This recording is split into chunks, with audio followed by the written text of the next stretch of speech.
You are watching Imagisport, giving you a unique variety of tabletop sports action.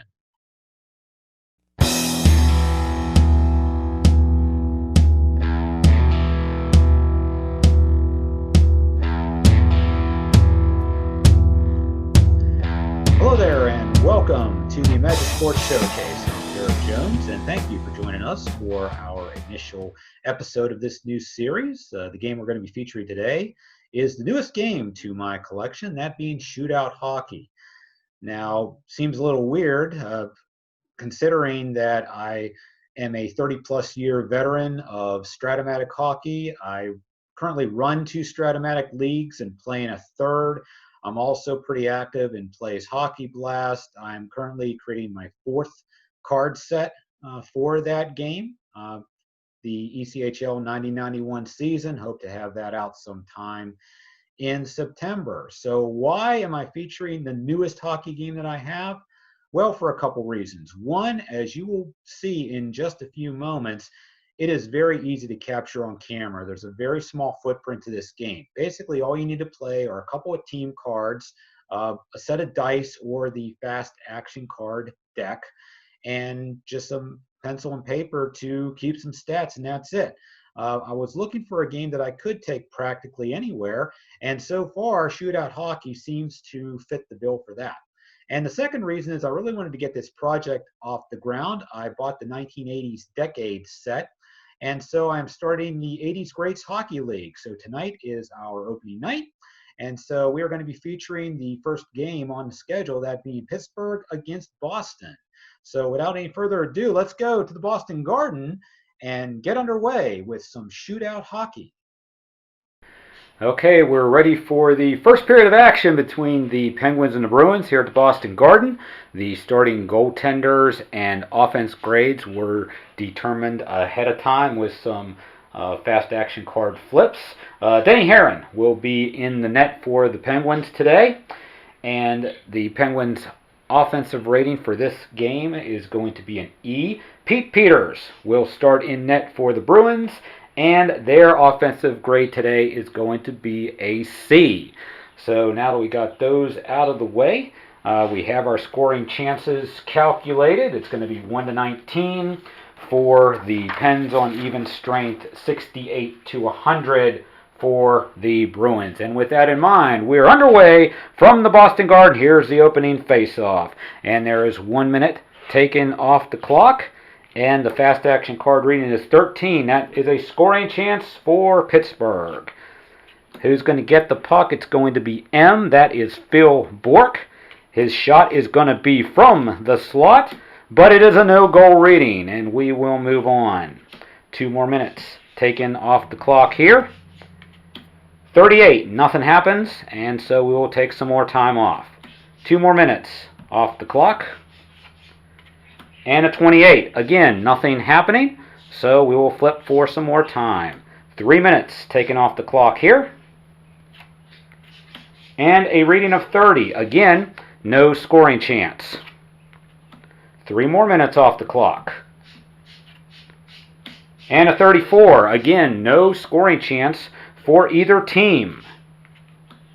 3 more minutes off the clock. And a 4, another scoring chance for Pittsburgh. Who's it going to be this time? It's going to be T, Jim Johnson from the defenseman. He's going to get in from the slot, and he is going to score a goal. Jim Johnson gets the first goal here in the 80s Greats Hockey League, and the Penguins have a 1-0 lead. So let's see who's going to get the assists on that. And so it's going to be paired up with the first line. Since Lemieux has an all rating, he will get one of the 2 assists. And let's see who the other one is going to be. It's going to be the right wing. That's going to be Robbie Brown. So Jim Johnson gets his first of this season from Lemieux and Brown. And the time of the goal is going to be 14-19 of the first period. And the Penguins have a 1-0 lead. So here we go with some more action. 1 more minute off the clock here. 0-0. Now we have a scoring chance for Boston. Who's it going to be? It's going to be letter G. Ray Bourque is going to bring it up the ice. His even strength shot is going to be from the blue line. It is a no goal. So we will go back to the minutes. 2 more minutes off the clock, down to the 3-minute mark left in the period. 90, another scoring chance for Boston. And this time it's going to be letter J, that is Craig Janney on the 4th line. His shot's going to come from the blue line, but it is an NG, that is a no goal, and we move on. 3 more minutes off the clock, and that time is going to run out in the period with the Penguins up on the Bruins 1-0.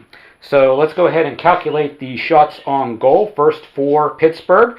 For that, we are going to take a 1d6 rating. So we're going to take the first number off of the 2-digit number that's on the upper left-hand corner of the card. So we flip that. It's going to be a 3. They had 2 scoring chances in the period. So that's going to be 10 shots on goal for the Penguins in period number 1. For the Bruins, they had a d6 flip of 1. With their 2 scoring chances, they had 6 shots in the period. So we're going to go ahead and shuffle the cards. And so we will return with period 2 in just a moment. And before we get to the second period, I wanted to take a few moments just to give you a little rundown on this 80s Greats Hockey League project.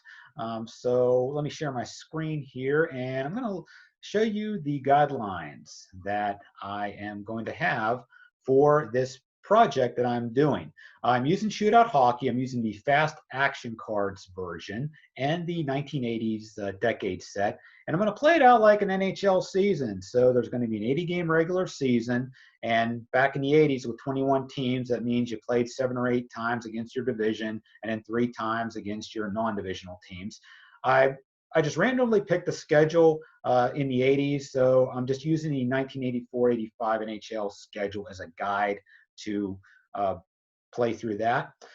Just like in the 80s, it's a 5-minute OT in the regular season if the score is tied after the 3rd period. If there's no goal in the overtime, then the game will go into the books as a tie.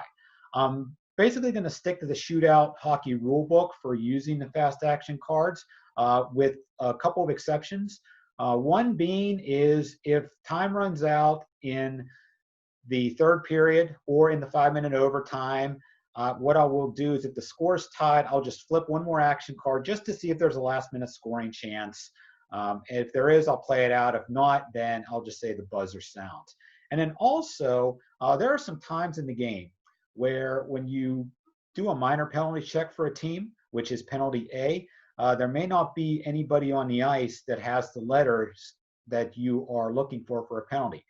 If that's the case, if a penalty A check comes up empty, what I'm going to do is I'm going to flip one more fast action card and look at the 2d6 number that is on the upper left-hand corner of the card.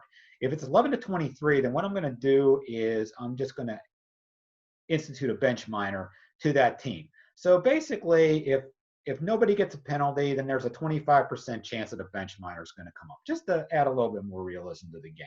Again, that's just a house rule of mine. The other thing is that going through the set, I noticed that there are a couple players who are on multiple teams, and for good reason, because they had some significant time on multiple teams. One of them being goaltender Mike Liut. He had some significant time playing for St. Louis and for Hartford. In this particular project, he's going to play for the Whalers. The reason behind that decision for me was just looking at his numbers on Hockey Reference. I thought that his Hartford numbers were a little bit better than his St. Louis numbers. And in addition to that, the Whalers need all the help they can get. So I figured having Liut on the squad would help bolster their chances for a playoff spot. So Mike Liut's going to suit up for Hartford, not St. Louis.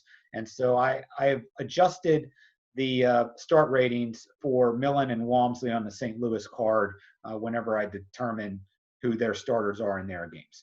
And then also Willie Huber and Randy Ladouceur are the 2 skaters that skated for multiple teams. For the purposes of this project, they're both going to be playing for Detroit. In Willie Huber's case, it's kind of a no-brainer because he's on the first defense pair for Detroit, whereas on the New York Rangers, he's a bench player, so that was pretty easy to determine there. For Ladouceur, he was a little different because he was a bench player on both teams, but his ratings were a little better for Detroit, so that's why I stuck him there. So those are the guidelines that I'm going to use for the EGHL for this season. Now that you know that, let's go back to the ice for our second period of play. Okay, we're all set now for period number 2. Penguins leading the Bruins 1-0, and here we go with the first card, 3 minutes off the clock. And our fast action card reading this time is going to be an 88. That is going to be a scoring chance for the Bruins. Letter I, this time that's going to be Jeff Courtnall on the left side. He's going to take a shot from the face-off circle, but it is no goal. And so we move on in the period. 4 minutes off the clock this time. And this time we have a fact reading of 8, a scoring chance for the Penguins. And Mario Lemieux is going to get that scoring chance. He is going to shoot from the face-off circle, but it is a no goal. So neither team capitalizes on their first scoring chance of the period. 1 minute off the clock here. And 20, no scoring chance. Pittsburgh needed a 1-19 there. Another minute taking off the clock. And 65, just barely out of Boston's range. They needed 68 to 100. 3 more minutes off the clock. And 7, another scoring chance for Pittsburgh here. It is going to be Robbie Brown with the puck this time. His shot is going to be from the face-off circle, but again, a no-goal result. 1 more minute off the clock, down to the 7-minute mark here in period 2. And we have our first penalty whistle of the game. It's going to be a penalty A reading against the home team, that being the Boston Bruins. So let's see which players are going to get whistled. Anybody with a V or a Z2 is going to get a 2-minute minor penalty. And so the first one on the list is going to be Barry Peterson. He is going to get 2 minutes. And as we look down, V and Z2. And Thelvin is going to be the only other one that is going to be getting a minor penalty. Now, the way it works in shootout hockey is although 2 players got penalized, it is only a 5-on-4 power play. So Thelvin's penalty is assumed to have taken place somewhere else in the game. So we're going to have power play minutes going on, 2-minute power play for the Penguins. So we will flip a fact to determine scoring chances for each minute. So here's the first minute of the power play. And that is a 1. And again, that's another Penguin scoring chance. Who's it going to be this time? It's going to be, once again, Mario Lemieux. His power play shot is going to be from the face-off circle. But again, Peter stones him with a no goal. So we'll go to our second minute on the power play. And it's going to be a 23. Now, you up your scoring range by 15 on the power play, so that's within the 1-34 that the Penguins need. So, who's going to get the puck this time? It's going to be Randy Cunnyworth on the left-hand side. His power play shot is going to be from the blue line, but again, it's a no goal. So, Boston successfully kills that penalty off. 3 more minutes go off the clock here in period number 2. And now we're at 69, a scoring chance for Boston, a chance to tie it up for them. Letter G this time is going to be Ray Bourque once again. His shot is going to come from the face-off circle, and he scores to tie it up. Ray Bourque blasts one from the face-off circle, and the Bruins have now tied it at 1 apiece. So Ray Bourque gets the goal. The assists are going to come from the first line. So our first assist is going to be someone with a 6 rating. That is going to be Cam Neely. So Neely is going to get the first assist. Second assist, right wing. Neely's already the right wing, so we only have 1 assist on that one. It's going to be Ray Bourque from Cam Neely, and the time of that goal is going to be 18:19 of the second period, and we have ourselves a 1-1 tie. So here we go with some more action. 3 minutes off the clock. That's going to run out the period, and so the score at the end of 2, the Penguins and the Bruins are tied up at 1 goal apiece. So shots on goal in the period. Pittsburgh had 3 scoring chances, D6 of 1. So they had 7 shots in the period for a 2-period total of 17. Boston had 2 scoring chances in the period, a 3 there. They got 10 shots for a 2-period total of 16. So Jim Johnson led off the scoring in the first for Pittsburgh. Ray Bork answered in the second. And after 2, we have a 1-1 tie. Back with the third period right after this short timeout.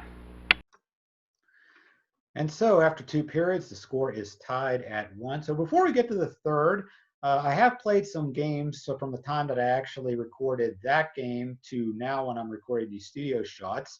So just wanted to give you a few more results as we go through the opening day of this project. So without any further ado, let's show you what's happening around the league.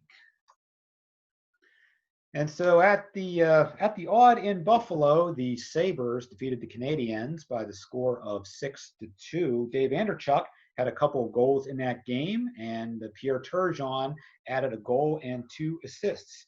At the stadium in Chicago, the Blackhawks doubled up the Red Wings by the score of 4-2, and Dennis Savard had an assist in that one. Al Secord, Daryl Sutter, and Patterson, and Keith Brown had goals for the Blackhawks. Willie Huber and Sean Burr had the goals for Detroit. Calgary defeated St. Louis 5-3 at the Saddle Dome. Joey Mullen had a goal there. So did Kent Nielsen, Paul Reinhardt, Al McInnes. Nielsen actually had 2 goals in that game. Brett Hall had a couple of goals for the Blues. And then at the Inglewood Forum, the Oilers trounced the Kings 5-1. Wayne Gretzky had a couple of goals and an assist in that game. Luc Robitaille with the only goal for Los Angeles. The other games at the play to round out the opening day in the league: Toronto, Minnesota, Hartford at the Rangers, Washington at Philadelphia, and Quebec at Vancouver. Once I get all those games done, I will post the results to my website. I have a link to that website in the description of this video. So that's what's going on around the league. Now let's head back to the Garden for third period action between the Penguins and the Bruins. Back here at Boston Garden, third period about to start. Penguins and Bruins tied at 1. And here we go. 1 minute taken off the clock. And our fact rating is 68. It's going to be a chance for Boston, who's going to have the shot this time. It's going to be letter C, Barry Peterson. Peterson, he's going to take his shot from the face-off circle, but it is a no-goal result. And we play on. 3 more minutes off the clock. 65, just outside of Boston's range. No scoring chance there. 2 more minutes off the clock. And a 75, another scoring chance for Boston. And who's going to get it this time? It's going to be letter D. Peter McNabb is going to get the shot. And it's going to be from the face-off circle. But again, that rating is no goal. So we will play on. 1 more minute off the clock. And a 76, yet another chance for the Bruins. They're really pouring it on here in the period. This time it is letter Q. That is Keith Crowder with the puck for Boston. He takes it to the face-off circle, and his shot, again, a no-goal result. 2 more minutes off the clock, down to the 11-minute mark of the period. And we have a major penalty check this time, a major penalty check, penalty B, versus both teams. So we're going to go ahead and we're going to flip 2 fact cards and take a look at them. Pittsburgh has a possible 5 for a slash, and Boston has a possible 5 for a charge. So we may get coincidental majors out of this. Let's check our ratings. For Pittsburgh, it's going to be Z2. Anybody with the Z2 is going to get 5 for slashing. And a quick check, nobody on the Penguins has a Z2 rating. So they are off the hook here. But now for Boston, anybody with an X2 rating is going to get a major for charging. Cam Neely has an X2 rating, so he's going to pick up a 5. Let's see, does anybody else have an X2 rating? Brad Park does. Uh-oh. This could spell disaster here for the Bruins. And Gord Kluzak also has a 5-minute major, and so does Mike Milbury. And again, though, we're only going to play out 1 5-minute power play here, although we had to mark off 4 penalties for stat keeping purposes. So the next 5 minutes of play are going to be individual fact flips to determine scoring chances. And again, the scoring chance for Pittsburgh is now 1-34 because they are on the power play. So here's our first action card flip. It's an 18. They do get a scoring chance. And so on that scoring chance, it is going to be letter F, and that is Randy Cunneyworth. And so Cunneyworth, he's going to take it from the blue line on the power play, and he's going to score, and the Penguins have the lead again. So Randy Cunneyworth capitalizes on that power play, and defensive pair 2 is going to have the assist as well. Lemieux, as we know, is automatically going to get the assist thanks to his all rating. And let's see, what are we going to have here? The second assist will go to the line, and so Robbie Brown is going to get the other. And that is a power play goal registered, and it is registered at the 10:21 mark of the third period to make the score 2-1. But remember, it was a major penalty, so we have 4 more power play minutes to go through. So here is the second one, and that's a 19. And again, that's going to be another chance for Pittsburgh, and Dan Quinn's going to get it this time.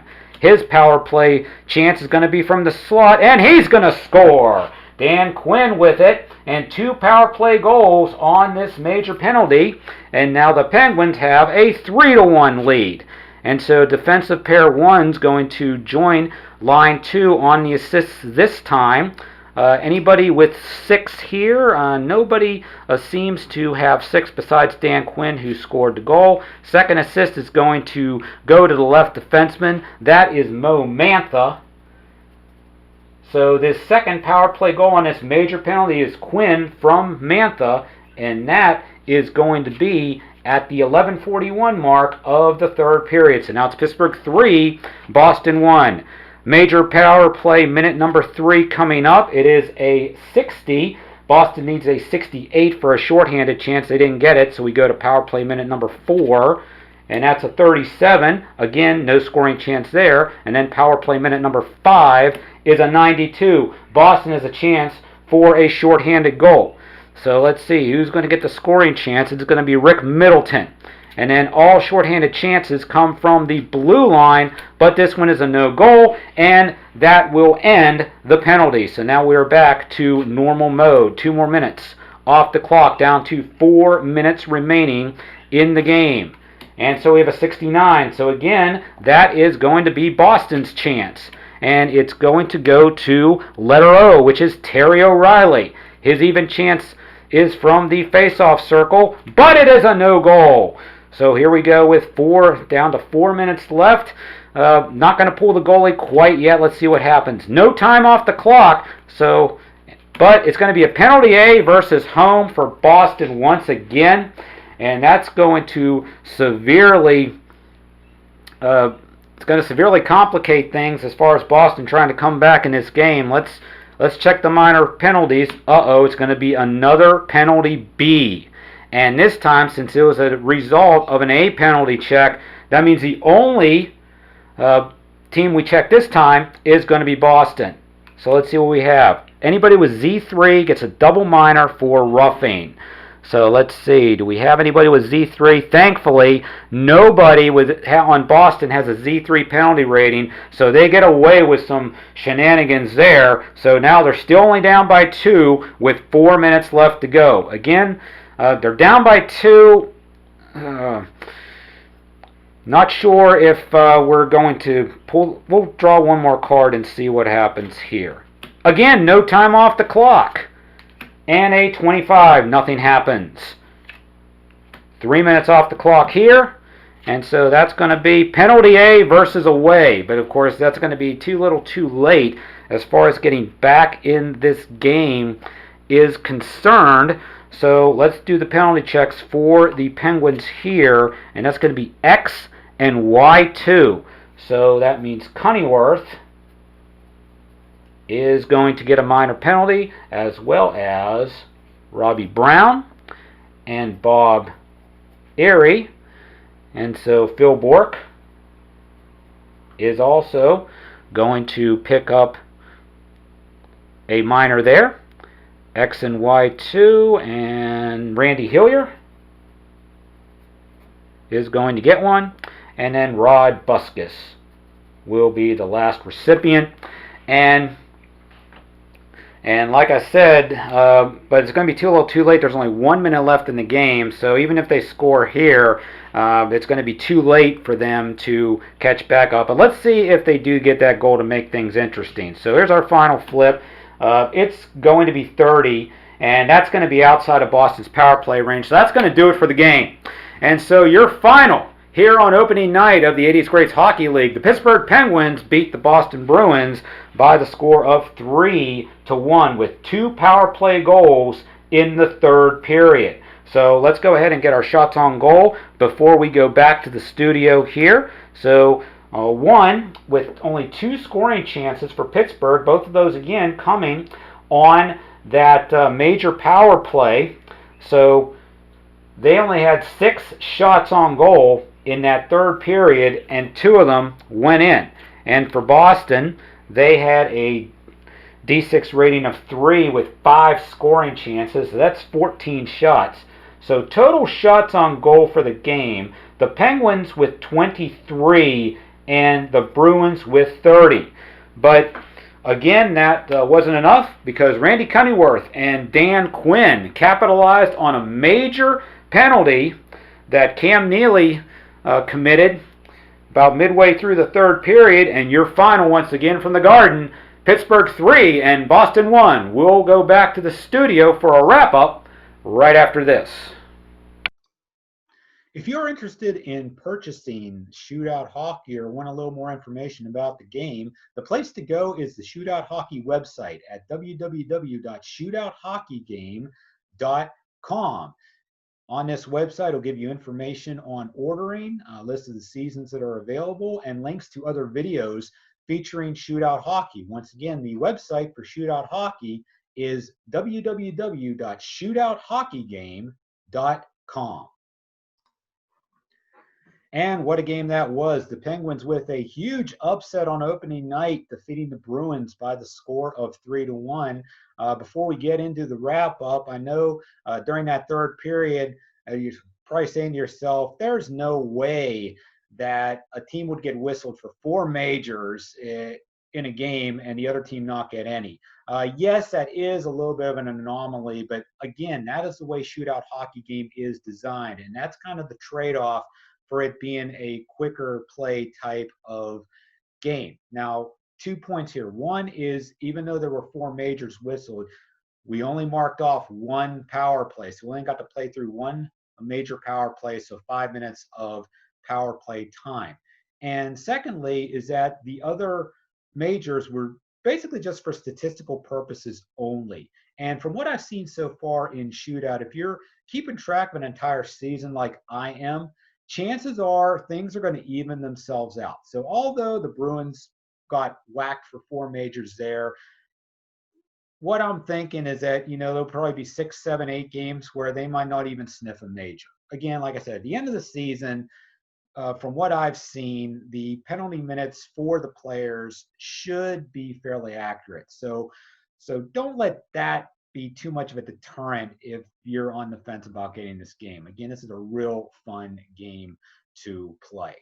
So with that in mind, just a little bit of a wrap-up for this game. Like I said, in this one, the Pens defeated the Bruins by the score of 3-1. So Jim Johnson opened up the scoring in the first for the Penguins from Lemieux and Brown at 14-19, and it was 1-0 Penguins after 1.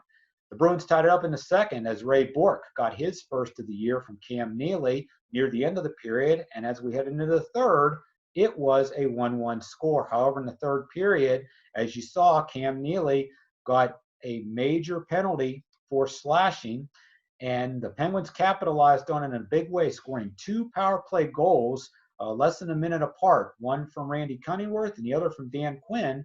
That made the final score 3-1. As far as your 3 stars of the game are concerned, the number 3 star of the game was Randy Cunneyworth. He had the game-winning goal for the Penguins today. The number 2 star was Mario Lemieux. He had a couple of assists and also had a couple of scoring chances in the game as well.